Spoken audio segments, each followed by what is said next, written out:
your generation has a special gift, I think, and that is the gift of understanding, but perhaps our timing, those of us who are a bit older, not even 10 years ago actually, the care for the environment, the global ecology, and the interconnectedness of the world. And it really goes back, for us as Christians, go back to Genesis, that we're asked to be careful of the gift of the world. And we recognize that there's so many things sometimes that are destructive in it. And we know that species sometimes can become extinct. And we know that there's a balance out there.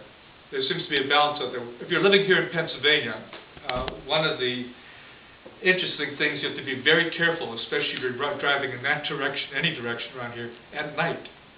What are you fearful on the roads about? Deer. They're everywhere. They're everywhere. There's too much in abundance of them because our natural predators are not around. And so they're just going into huge numbers. The balance is off. I came across on one of my community calls up around the Edmonton area. I said, what is this? It must be a turkey farm. It wasn't. They were wild. I mean, it was like not 1 or 10 or 15 or 20. There are hundreds of them, you know, walking across the road. I said, they don't have their predators. It's out of balance. And we know that things can take place because of pollution caused out of balance. I think there is also a spiritual ecology. And the saints are the people, the species, that bring the light in the fog, or the light in the darkness. And when the predators are out there, they can keep us from being the prey, literally. So it's our job also to make sure they don't become species that are extinct. The human family, in this global happening of who we are, seems to have the need to have the saints to give us I think the anchor, the connection, and the direction. And they are not, again, morose people, by the way. And I would hope that you meet them. And I think I'd like to get personal to tell you the story of two saints that I know. And once upon a time, I was young. 40 years ago, you know. I was a young priest at St. Patrick's in Erie. Anybody from Erie? Here?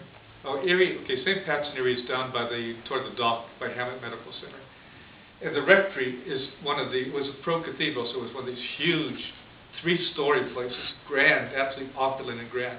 Those days, you know, we have 7 priests living down there. We had housekeepers and cooks. They're gone. Now this huge rectory, all these priests. I was just young and coming in. And just down, it's in the Gannon campus area, just down a couple blocks, a elderly nun shows up from Alabama. And she wears street clothes. Sister of a missionary servant of Blessed Trinity, Sister Peter Claver. In her 70s, and she's starting a house of prayer.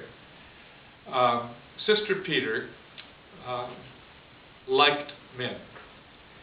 And she had the habit of going up to a guy and saying, I need you. Who could refuse it? I mean, who's going to refuse an elderly nun, you know? So she went anywhere. She went to bank presidents, and she got priests, and she got laborers, and carpenters, electricians. She needed help on this house of prayer that she's building. And, you know, she was fearless, absolutely fearless woman. You know, she'd come up and she'd say, I need you. You know, I'd say, yes, sister. You'd bow your head and say, yes, sister. And off you go. Well, she had this whole crew of us painting and woodworking and doing stuff in the house, fixing her house of prayer up. The house of prayer was across from Antlers Bar. Antlers Bar was the collegiate hangout. It was like our, what's the name of the bar the kids hang out up here? Loomis's? Something. It was the Loomis of the place, you know. So anyway, she's getting the guys all in order. We're working all day long and all that. It's hot. It was the summertime. She goes across the street to the bartender. I need you. To the bartender. She gets 6-packs. And she brings the 6-packs over to all the guys who are working inside her house and everything. The woman was not prudish. You know, she enjoyed life terrifically. And one day, a young girl came to her. She was pregnant and without a husband. and grabbed Peter and shook her like this and says, "I want what you have." And she said, "Honey, I get up at 3 o'clock in the morning to do my prayers," with a southern accent. And said, "But come and sit with me and I'll share you what I have." And she was a sign of solace and compassion, a sign of care, a sign of humor, and one of the best saints I ever met. The story gets better. There's a canonization process that's the making of a saint for Dorothy Day. And Dorothy Day was the founder of the Catholic worker movement in New York. Dorothy Day, in her younger days, had an abortion, had a child out of wedlock, and had a great conversion experience. Came and became a really great founder and carer for the poor. And Dorothy Day, in her older age, and she was in her 80s, knew Sister Peter Claver. She comes to Erie.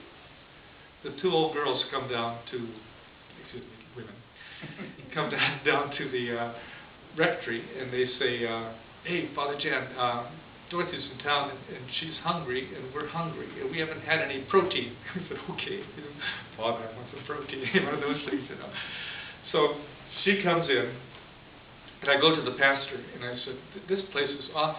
These people are working humbly with the poor and taking care of the bums in the Bowery and all that. And I said, we're too opulent.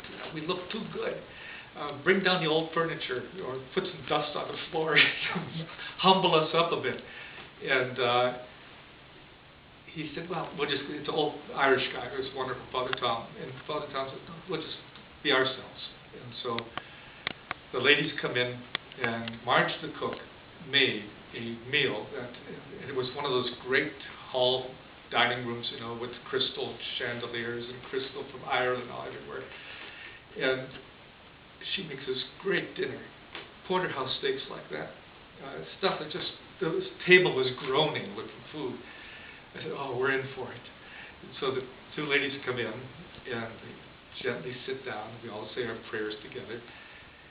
And after the prayers, they looked at each other. They took 2 forks and knives. They drove in and ate like that. They ate the bones off the porterhouse and everything. They just munched everything right up. They were starved.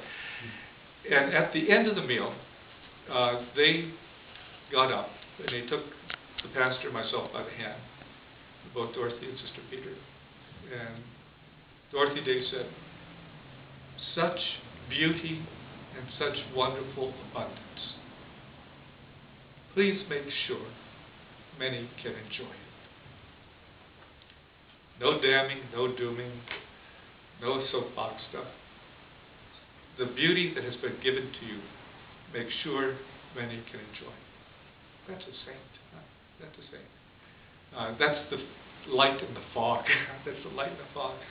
And I think for ourselves, there are people like that around. Both of these women died, not Dorothy about a while ago, and her canonization has started already. They started the process for her canonization. And Sister Peter, I think, should be right behind her. Peter ended her life in Philadelphia teaching inmates in a prison, so I have a connection to her, teaching them how to speak and talk and write and everything else. And all the prisoners called her Pete.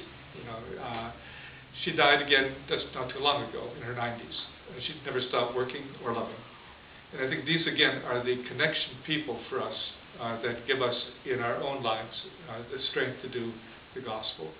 And to be a saint, God has given each and every one of us gifts.